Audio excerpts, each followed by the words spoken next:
Welcome, viewers, back to the Preaching Humanist with David Oliverio. That is I, where no God is required, and the good life is motivated by reason, love, and informed by science. Today, the threat of Christian Dominionism, how I believe this is a major threat in our country.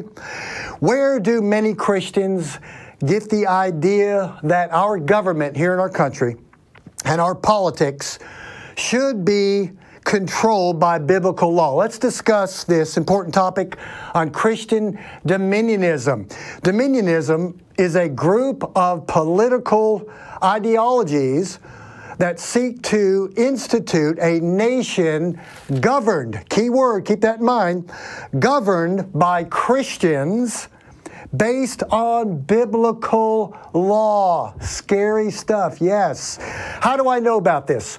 Back in the 1970s and 80s, I was a young Christian preacher dominionist, theocratic dominionist. I remember sitting in the Waco Convention Center in the late 70s with my father and my older brother. We were all preachers in the front row of a Christian dominionist rally with James Robertson, Jerry Falwell, and others. So I'm very aware and knowledgeable of Christian dominionism, and I want my viewers to see the importance of understanding what's going on in our government. Let me give you a quote from a theocratic dominionist preacher. Quote, "We still want the full realization of His kingdom. The promised Messiah," they believe Jesus, "is the greatest political ruler ever." Now, throughout my message today, understand this, that not all Christians believe that Jesus is going to come back and you'll be raptured to heaven immediately. They're talking about a physical kingdom, political kingdom on this earth. Where do they get this idea? Let's start with Isaiah chapter 9, verse 6 and 7. Let's start there. Now, this is the messianic prophecy of Jesus. They believe, I don't believe it, but they believe this. Chapter 9 of Isaiah, verse 6, "For a child will be born to us, a son will be given to us," speaking of Jesus, "and His government," yes, government, "will rest upon His shoulders. His name will be called Wonderful Counselor, Mighty God, Eternal Father, Prince of Peace. There will be no end to the increase of His government on the throne of David and over His kingdom." We're not talking about a heavenly kingdom first. They believe there will be a rule of Jesus on this physical earth, a political kingdom, to establish it, to uphold it with justice, righteousness, and then on forever and ever. Let me give you another quote from another Christian dominionist theocratic preacher. "When this nation, America, returns to God and is back in place," this is what they believe, "Jesus will return to set up His political kingdom." Where do they get this idea? Right here, folks. This is true biblical Christianity. Isaiah chapter 2, another messianic prophecy they believe concerning Jesus. Now it will come to pass about that in the last days. This is called mountain dominionism, control. "The mountain of the house of the Lord will be established as the chief of the mountains and will be raised above the hills, and all nations will stream to it." They believe this is the church in the last days.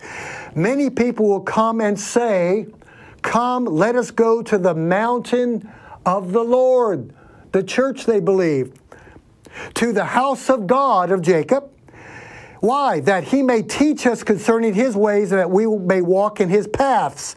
And the law of the Lord from Jerusalem shall go forth from Zion," or the church. "He will judge between the nations, will render people from people," and so forth. So, this is dominionism. They believe this messianic prophecy that Jesus will come back, literally rule and reign on a mountain. All people will come, and the law of the Lord shall go forth from the church in the last days. The law of the Lord is this book right here, the book of lies and the book of poison, which we must fight against. This is what they are attempting to do. I was one of them, I know. Now, let's move along. I want to read quickly 3 chapters in the Bible of divine kingdom rulership and dominionism. Daniel chapter 2, verse 44 in the Old Testament. In the days of those kings, the God of heaven will set up a, now listen closely, they're not talking about heaven, they're talking about a natural kingdom which will never be destroyed. And that kingdom will not be left for another people. What's this kingdom going to do in this world? It will crush and put an end to all other kingdoms. This is monarchy, despotism, control. But it itself shall endure forever. Shall I continue? I think I will. Here's another one. Zechariah 14:9 from the Old Testament. They believe this stuff. And the Lord will be king, not a democracy here, shall be king over all of heaven? No, over all the earth. In that day, the Lord will be the only one, and His name the only one. Conquest. One more. Revelation chapter 2. That crazy dude, John on the island of Patmos, right? Here's what he said, speaking of the last days.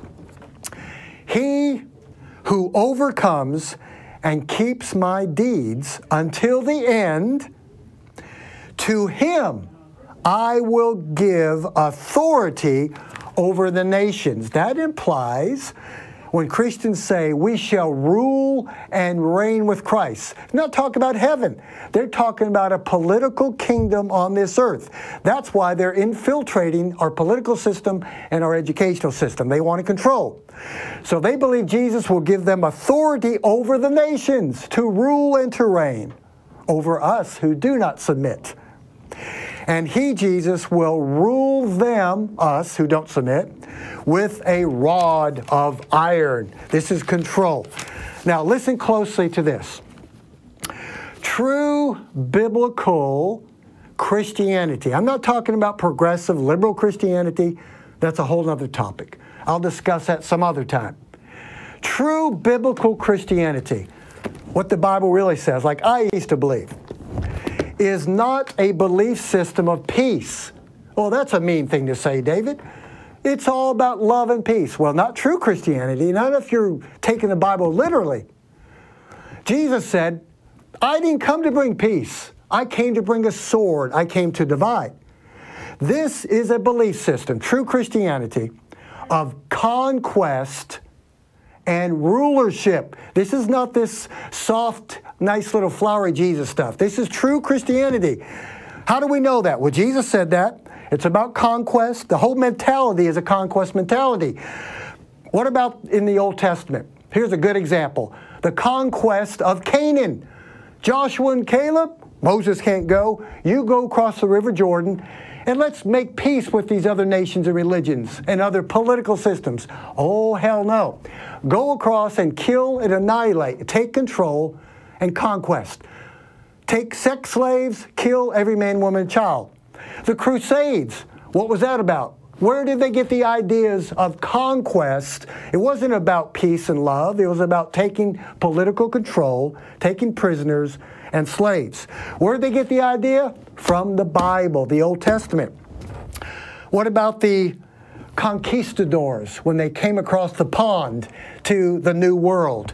It's about conquest and control and supremacy. Now, what about Jesus? Oh, David, you're so mean. That's the Old Testament. Jesus is all about love, love, love. Really? Well, let's see and go back and look at the New Testament, the Great Commission, which I used to preach. Let's see what it says. Jesus allegedly said to His disciples, all authority has been given to me in heaven from the Father, He believes. It doesn't just say heaven. He has authority in heaven and on earth. Remember, they believe a political kingdom will be established on this earth. So do what? Go therefore and make disciples of all nations. You know what that word in the original Greek means? Make, to force, to compel them to come in. This is not a nice little flowery belief system that, well, here's Jesus, accept him, and if you don't accept him, we still love you and everything's fine. This is conquest. They that believe not shall be cursed and damned, and so forth. So Jesus clearly said, go and teach people to obey my commandments in all ways. The mentality of this belief system called Christianity is about forcing disciples, forcing people to bow their knee to this. It's a warlike mentality. Soldiers of the cross. The entire Bible, from the Old and New Testament, is warlike. Remember the song we used to sing, if you're from a church background? Onward, Christian soldiers, marching as to war, with the cross of Jesus going on before. This is conquest, warlike mentality. They, the theocratic Dominionists, want to control and rule our government, and not only that, a close number 2 is our educational system. If they can get a hold and take control of our government and our educational system, that's what they want. They want to control and rule and reign on this earth, because where do they get this idea? From the Bible. And I could say to a Christian, how do you know this is true? And they would just simply say, because the Bible tells me so, and that's all they need. So my fellow atheists and you secular people out there, we do not need to take this lightly. I'm a former Christian Pentecostal preacher, former Dominionist, theocratic type guy. And I know that's still pretty prevalent out there. We already have these people in our government and in our public school system. We must stand and fight against this. So, oh no, this belief system's not just about love, love, love. It's about conquest, control, and dominating, because they believe Jesus is coming back. The dead guy, zombie Jesus, will come back and rule and reign. The law of the commandments and biblical law will come forth from the church and control everybody. Oh no, it ain't going to happen. We got to stand and fight against this belief system. So thank you for watching the Preaching Humanist with David Oliverio. Have a wonderful day.